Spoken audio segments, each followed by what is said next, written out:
façon, s'il y a une bombe nucléaire, elle explose, de toute façon, on sera tous morts, quoi. Alors, on va voir ça ensemble. C'est pas certain. Je pense qu'on a des chances de survivre. À la fin de la vidéo, je te laisse mon point de vue, ma petite astuce en ce qui concerne l'attaque nucléaire pour une meilleure préparation. Allez, bonne vidéo. Simulation d'une attaque nucléaire en plein centre-ville de Paris. Alors, Paris survivra-t-il à une bombe nucléaire? Tir, impact. Oh. Alors, 6 millions de morts, 2,5 millions de blessés. Ça va, tranquille, quoi. Zone de choc, 900 km², pardon. Ça commence à être sérieux, hein.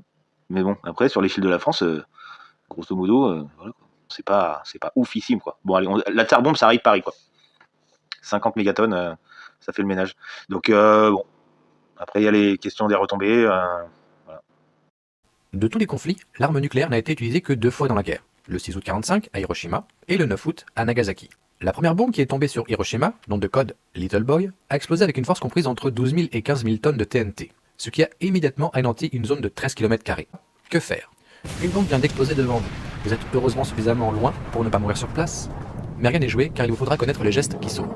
Si vous voyez un éclair nucléaire, la première chose à faire est de vous placer derrière une chose bien ancrée au sol et vous protéger, au cas où l'onde de choc arriverait. Gardez à l'esprit que l'onde de choc se déplace à des centaines de km/h. Vous n'aurez donc pas longtemps pour vous mettre à l'abri. On peut estimer qu'il est probable que vous ayez entre 10 et 20 minutes de temps pour trouver un abri, avant que les retombées radioactives ne vous atteignent. Pour bloquer 99% des radiations, celles qui retombent au bout de 10-20 minutes du champignon, vous devez vous abriter derrière 12,5 cm d'acier au minimum. Sinon, 40 cm de briques ou 60 cm de terre battue. Si vous êtes dans une ville avec un métro, c'est l'occasion d'y aller pour survivre sans se poser de questions. En supposant que vous vous êtes réfugié dans un bâtiment, dans un immeuble, il faut surtout éviter les étages supérieurs, parce que toutes les retombées vont se déposer sur le toit. Si vous avez le temps, essayez de fermer les zones où les retombées pourraient pénétrer. Porte, cheminée, fenêtre. Maintenant, si vous êtes touché par les retombées radioactives, couvrez-vous les yeux et la bouche. Vous êtes encore en recherche d'abri, et c'est le moment de se mettre un foulard pour se protéger au maximum les yeux et la bouche. Et maintenant, pour éviter une intoxication aiguë aux radiations, foutez-vous à poil. Cela élimine 80% des matières radioactives. Mettez tout dans un sac plastique et jetez-le le plus loin possible de vous. Si vous pouvez, il faut surtout faire une douche, avec savon, gel douche et shampoing. Lavez-vous le visage avec de l'eau, les mains et toutes les parties du corps découvertes à l'aide d'un lavabo, ou sinon d'un chiffon humide ou d'une lingette humide. Encore une fois, la clé est d'utiliser beaucoup d'eau et de prendre son temps et se laver soigneusement. Ne vous grattez pas, car les lésions de grattage abîment votre peau et votre peau étant moins protectrice à ce moment-là, vous risquez de choper beaucoup plus de radiation. Alors il faut savoir qu'au bout d'une heure après l'explosion, la radiation diminue de 50%. Ensuite, au bout de 24 heures, la radiation diminue de 80%. Et au bout de 2 semaines, il n'y a plus que 1% de radiation. Il va falloir au minimum rester 48 heures là où vous êtes, dans une pièce scellée, sans sortir. C'est vraiment ici la clé de la survie. Il faut 4,5 litres d'eau par personne par jour, de la nourriture de radio, lampe de poche, trousse, bref, un petit kit Walking Dead. En cas d'attentat sur l'usine nucléaire de La Hague, l'État français a admis que les conséquences pourraient être au bas mot au moins 7 fois pire que Tchernobyl. On ne pourrait plus boire l'eau du robinet, on ne pourrait plus boire l'eau qui tombe du ciel. Le premier réflexe, c'est de se raser les cheveux, se raser les sourcils, se raser tous les poils du corps. On estime qu'il y a 2000 tonnes dans chaque piscine de combustible irradié. Un simple toit de tôle, comme celui d'un hangar pour fruits et légumes, les protège. Si un avion tombe sur l'une de ces piscines, le vrai danger, c'est qu'il n'y ait plus d'eau autour des combustibles. Un incendie gigantesque pourrait se déclencher et à ce moment-là, les éléments radioactifs qui pourraient être relâchés dans l'atmosphère seraient mais colossales. Et en fait, ces produits sont extrêmement explosifs, tellement explosifs qu'en fait, on est obligé de les refroidir en permanence dans des cuves géantes. Et en fait, s'il y a des coupures d'électricité, ce qui est déjà arrivé, et que les générateurs de secours tombent en panne, ce qui est déjà arrivé, ça pourrait conduire à une explosion et à des rejets massifs. En cas d'accident nucléaire sur l'usine de La Hague, certains spécialistes postulent qu'entre 25 et 40% de l'Europe pourrait ne plus être habitable.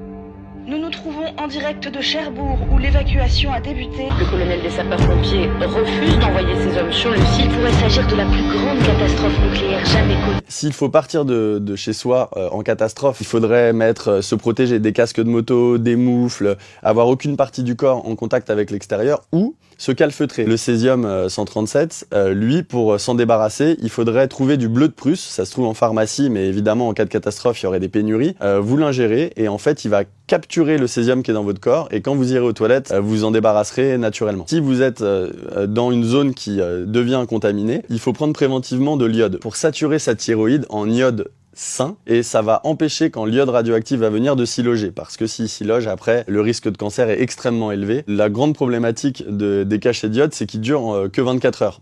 Donc là la carte EDF de tous les risques nucléaires.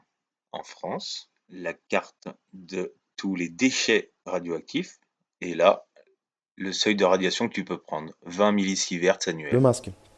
Les cartouches filtrantes comme ceci, les gants, iodure de potassium, c'est 2 comprimés par personne, ça serait une boîte pour 5 personnes. L'habillage en tenue NRBC se fait toujours en binôme, chacun étant responsable de l'habillage de l'autre. Il est recommandé de porter une tenue légère sous la combinaison, voire être en sous-vêtements. L'équipement complet est difficilement supportable plus d'une heure. Le port de chaussures usagées fermées permettra de les jeter si nécessaire à la fin du déshabillage. Il faut éviter de porter des sabots de service car ils peuvent être perdus au moment du déshabillage. Il est aussi recommandé de retirer les bijoux, colliers, bagues, boucles d'oreilles. Le matériel d'habillage est constitué de 2 surbottes, avec ou sans système de fixation, d'une combinaison avec capuche et rabat autocollant, adaptée à la taille de chaque secouriste, un masque, une paire de sous-gants en tissu, en latex ou en vinyle, une paire de gants butiles adaptés à la taille du secouriste, une cartouche filtrante, un rouleau de tarlatane permettant de parfaire l'étanchéité des poignets, des chevilles et du cou, un autocollant et un marqueur pour identifier chaque intervenant dans sa fonction. La procédure d'habillage est effectuée dans la zone propre, dite décontaminée. Les secouristes enfilent d'abord les surbottes et les attachent s'il y a un système de fixation. Attention, les bottes ont un sens qu'il faut respecter. La partie antidérapante doit être maintenue sous la semelle.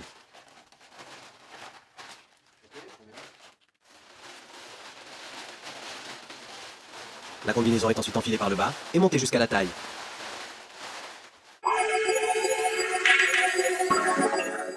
Chaque secouriste enfile alors ses bras dans la combinaison, puis remonte la fermeture éclair jusqu'au niveau du torse.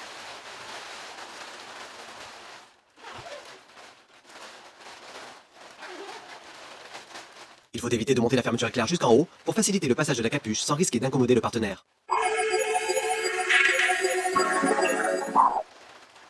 Les cheveux doivent être dégagés pour éviter qu'ils entrent dans le masque. Chaque secouriste vérifie lui-même l'étanchéité de son masque en obturant la valve respiratoire avec sa main. L'ajustement des sangles de l'araignée se fait de façon symétrique par le partenaire placé derrière. Le secouriste tient fermement son masque à 2 mains vers le bas. Les boucles d'oreilles doivent être retirées car elles peuvent être arrachées au moment du déshabillage. Le binôme monte la capuche jusqu'à mi-visière, cela permet d'exclure de façon certaine les cheveux. La fermeture éclair est montée au maximum, puis bloquée grâce à un ergot. L'élastique de la capuche est positionné sur la visière, dans la gouttière prévue à cet effet. La phase d'ajustement se termine par le collage des volets de protection. Le petit volet se colle sur le grand, puis le grand se colle sur la combinaison, la jugulaire se colle en dernier.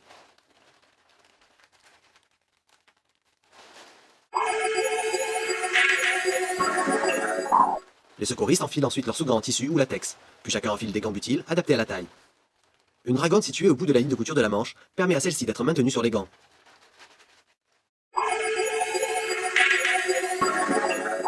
Chaque secouriste vérifie la date de péremption de sa cartouche avant de la dégoupiller. Les cartouches possèdent 2 goupilles. Il faut penser à enlever les 2 pour pouvoir respirer. Le vissage de la cartouche doit être fait dans l'axe. C'est le partenaire qui doit la visser.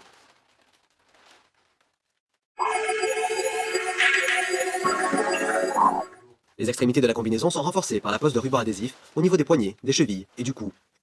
La fonction de chaque secouriste est ensuite inscrite dans son dos, brancardier, Cooper, aide Cooper. Les partenaires vérifient que tout soit hermétique afin d'éviter un risque d'exposition potentiellement contaminante.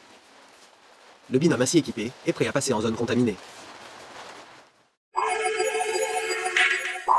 Le matériel nécessaire au déshabillage comprend une paire de ciseaux adaptés à la taille des gants butiles, un bac de décontamination pour les ciseaux rempli d'hypochlorite de sodium dilué, une poubelle de grande capacité amenée à recevoir les tenues dans leur intégralité. Cette poubelle sera vouée à l'incinération. Le binôme se rapproche tout d'abord de la zone propre, matérialisée au sol. Pour le déshabillage, le plus expérimenté du binôme déshabille le moins expérimenté. À l'aide des ciseaux, l'élastique de la capuche est découpé au niveau du front, permettant une ouverture de la combinaison par le dos. La capuche est ensuite déchirée, de l'intérieur vers l'extérieur, sans que les gants n'entrent en contact avec les cheveux, ni l'araignée de fixation du masque de protection. Un deuxième coup de ciseau est ensuite donné à la couture de la nuque. La tenue est ensuite déchirée jusqu'à l'élastique des reins.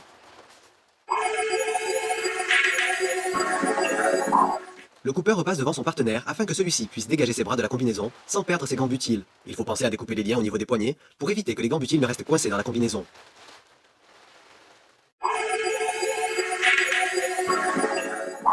Le coupeur s'occupe de découper la première jambe amenée à prendre appui en zone propre, dite décontaminée. Conseil pratique, il vaut mieux ne pas baisser la tenue en accordéon sur les chevilles, car la découpe risque d'être plus difficile. Attention, la découpe des jambes de la combinaison comporte plusieurs risques. Le coupeur peut toucher les fesses de son binôme avec le sommet de son crâne. Le secouriste debout peut, en baissant la tête, toucher son torse avec la cartouche de son masque de protection en voulant regarder le coupeur. Pour éviter ce risque, il peut maintenir son masque avec ses 2 mains. Le coupeur doit veiller à ne pas faire passer la tenue découpée en zone propre. Une fois la jambe libérée de la combinaison, le secouriste peut passer son pied en zone propre en maintenant ses mains gantées et son masque au-dessus de la zone contaminée. Si le secouriste portait des sabots, il risque de les perdre dès cette étape.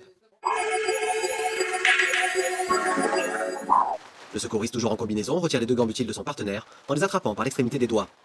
Les attaches de l'araignée sont desserrées par le secouriste déshabillé, pendant que le coupeur maintient son masque par la cartouche avec ses 2 mains gantées butiles. Une fois le masque retiré, les sous-gants sont enlevés en pelure. Si une erreur intervient dans la procédure de déshabillage, il faut quand même la terminer complètement. Une fois déshabillé, le secouriste doit se couvrir de terre de Foulon et passer prioritairement à la douche de décontamination des valides. Le secouriste le plus expérimenté se déshabille seul. Il faut d'abord s'assurer de la bonne décontamination des ciseaux, car les risques de contact avec la peau au moment du découpage sont élevés. Le secouriste est amené à ouvrir sa tenue par l'avant. Les 2 volets d'isolation de la fermeture éclair majorant l'épaisseur de la tenue du côté droit, il faut donc entamer la découpe à gauche, au niveau de la jugulaire. Le secouriste déchire ensuite sa tenue en évitant de toucher l'intérieur.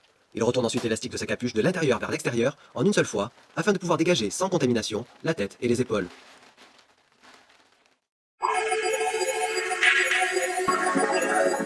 La tenue est ramenée sous les fesses avant de s'asseoir dessus afin de dégager symétriquement les mains vers l'avant, tout en conservant les gants butiles. Pour cela, il faut découper auparavant les liens adhésifs. Attention, la tenue ne doit pas pénétrer en zone propre. Le secouriste retire le bas de sa combinaison et la jette dans la poubelle. Attention, il faut éviter de faire toucher la cartouche sur le thorax maintenant dépourvu de protection. Le récipient de décontamination doit être rapproché pour les étapes suivantes. Le secouriste découpe ensuite les surbottes avant de passer un pied puis l'autre en zone propre, tout en maintenant ses gants et son masque au-dessus de la zone contaminée.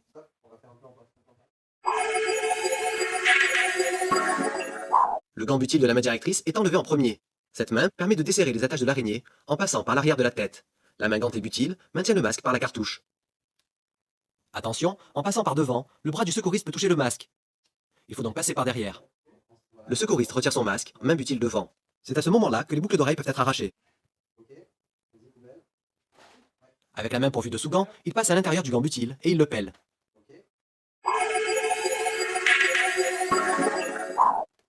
Enfin, les 2 sous-gants sont retirés puis jetés. J'espère que ça a répondu quand même à pas mal de tes questions. Alors, mon point de vue là-dessus, c'est que ça sert à rien de se préparer si tu sais pas si c'est nucléaire ou c'est pas nucléaire. Donc la première chose qu'il faudra acquérir, ce sera un compteur Geiger. Si tu peux pas déterminer si c'est nucléaire radioactif ou pas, tu peux pas te protéger un truc si tu le vois pas, si tu sais pas. Donc, viens sur mes canaux, viens sur mes réseaux, on en parle. Va sur la survivalerie, on vend du matos, ça nous soutient. Abonne-toi à la chaîne, merci.